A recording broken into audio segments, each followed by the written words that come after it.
ريشة أخرى وقلم آخر ورؤية أخرى في صحافة القاهرة. زميلتي نهال صلاح رئيس تحرير مجلة كلمتنا ومجلة أيضا تنستاف هي موجودة معايا النهاردة عشان تقرأ تلك الصحافة الورقية وتذهب إلى المجلات المصقولة والناعمة التي تجيد صنعها. أنا بسميها مجلات الفينو وبسميها المجلات بتاعة الناس اللي هم، لكن في النهاية هي مجلات مهمة جدا ولها جمهورها من الشباب بتتكلم بلغتهم وبطريقتهم وبيحرروها أحيانا هم قراء هذه المجلات. مجلات بتحقق مردود توزيعي كبير جدا ومردود إعلاني كبير جدا، لأن في النهاية في شريحة بتقبل عليها وبتتكلم بنفس اللغة بالضبط. ربما إحنا كصحافة قومية أو صحافة قديمة بنتكلم بلغة ربما بعيدة شوية عن الشارع في بعض الأحيان أو بتلمس في الشارع في بعض القضايا، لكن في النهاية دول عارفين بيروحون فين. وعشان كده انا هبدا مباشره من تنستاف وكلمتنا واقول لك يا نهال بعد ازيك هنبدا من تنستاف في ايه؟ اولا مجله باللغه الانجليزيه هل بتجد رواج؟ رواج كبير كمان، رواج كبير ورواج من اول الشريحه اللي هي الفين والحاجات اللي اشرت اليها الى شرائح يعني متواضعه جدا ورايحين لها وبيشوفوها. طيب قصه الغلاف النهارده جوني ديب طبعا ده ليجند في الامريكان يعني سينما كلتشر، الثقافه السينمائيه الامريكيه. ده واحد بيسموه الدماغ، ممثل دماغ بيختار بطل فيلم القرصان وكمان البطل الفيلم أليس في وندرلاند هو 3D بعد ثلاثي وله قاعدة رهيبة على مستوى العالم، يعني مش في أمريكا فقط. اللي هناخده من تين ستاف النهاردة هي فكرة مسلسل أمريكي كوميدي كان بنكتب عنه اسمه Ugly Betty is Pretty. الفكرة قايمة على ان فتاة دميمة شكلها مش دي صفحة 42. المسلسل قايم على ان فكره الجمال جمال داخلي، وده كان غريب جدا. اللي هو جمال الروح يعني. جمال الروح يصدر من ثقافه بتصدر فكره التجميلي والماديه والشكلي والخارجي، او حرب النجوم وحرب الكواكب والعراق وافغانستان وطلبان بالظبط. والمدهش اكتر القاعده العريضه المعجبين جدا على مستوى العالم برضه ومن امريكا بالمسلسل ده. البنت هي عباره عن واحده دميمه دخلت يعني بتلبس مش كويس، مش ما تعرفش تاخد بالها من شكلها ومستقبلها، وده موجود، الشريحه دي موجوده وده موجود.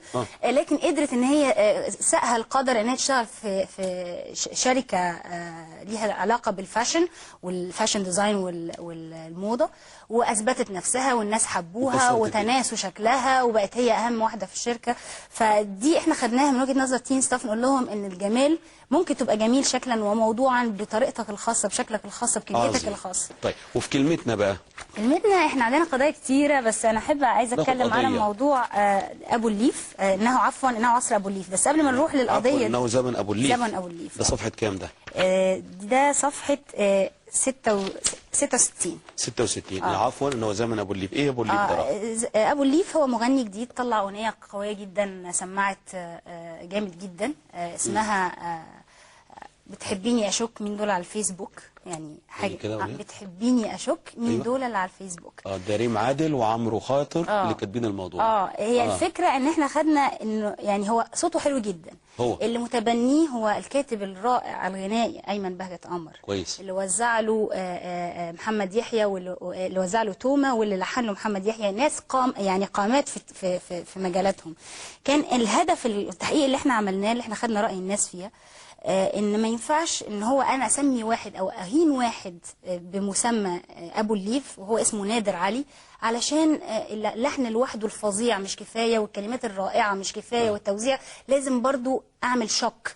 ولكن الشوك المره دي فيها يعني بتهين هذا الشخص. عامه نادر ابو الليف بيقول انا مش اول واحد يقول خرنج. قال الفاظ خرجت من ايمن بهجت قمر، واحنا يعني هو ايمن بهجت بيقول كل الناس بتقول كده، واتقالت في شهد ما شافش حاجه.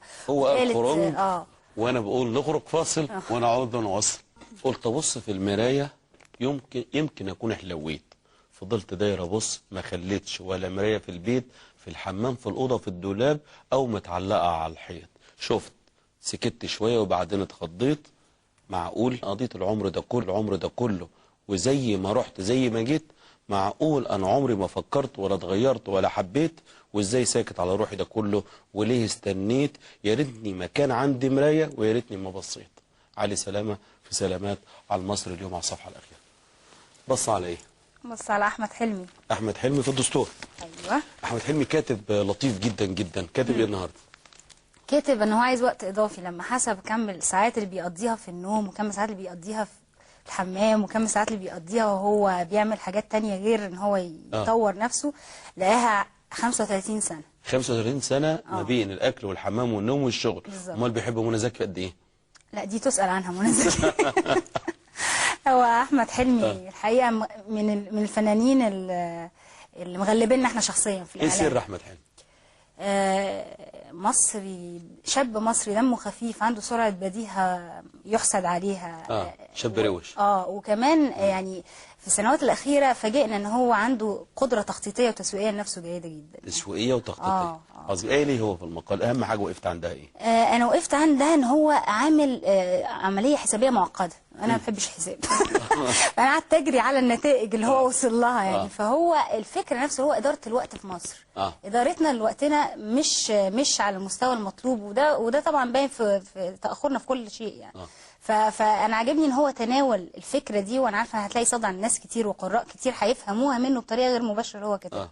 فهو كاتب كام حاجه كده دمها خفيف بطبعه يعني كاحمد حلمي، بس مش عايزه اقولها. لا قوليها ده مهم. هتقري قوليها. طيب هو بيقول ان التواليت طبعا نوعين ميه وطين. يعني دي كانت واضحه جدا في المقاله. بس هو الانسان دمه خفيف. بس هنعمل له مفاجاه في مجله كلمتنا الشهر الجاي ومش هتبسطه، جايز ما تبسطوش، بس هو عشان ما بيردش على تليفوناته يعني. طيب نروح لفين؟ نروح بعد كده للشروق. و88% من المصريين لا يقرؤون الا الكتب الدراسيه. طبعا القراءه مش المصدر الوحيد للثقافه، هي احد المنابع المهمه. لكن في نفس الوقت انا بستغرب يعني احنا ما فيش اطول من طوابيرنا وازحم من مواصلاتنا، والدكاتره ما شاء الله بنقعد عندهم بالساعات. فعندنا وقت ان احنا نقرا. فالفكره وما ينفعش نقول برضو عشان في الدراسه اشارت ان بعض الناس بيقولوا عشان الفلوس. لا، ما في كتب ب2 و3 جنيه و4 جنيه على الرصيف. ومكتبه الاسره ما شاء الله يعني مالت المكاتب عندنا. لا انا لفت نظري حاجه ثانيه، ان الكتب الدينيه حظت بالمرتبه الاولى. ثم العلميه ثم الادبيه.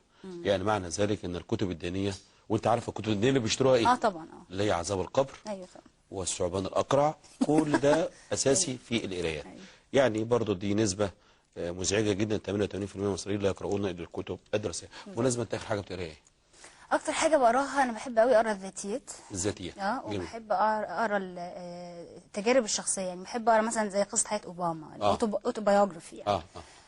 بحب اقرا النوفلز، القصص جميل. وبحب اقرا بحب قوي الاشعار يعني. جميل. نروح لفين؟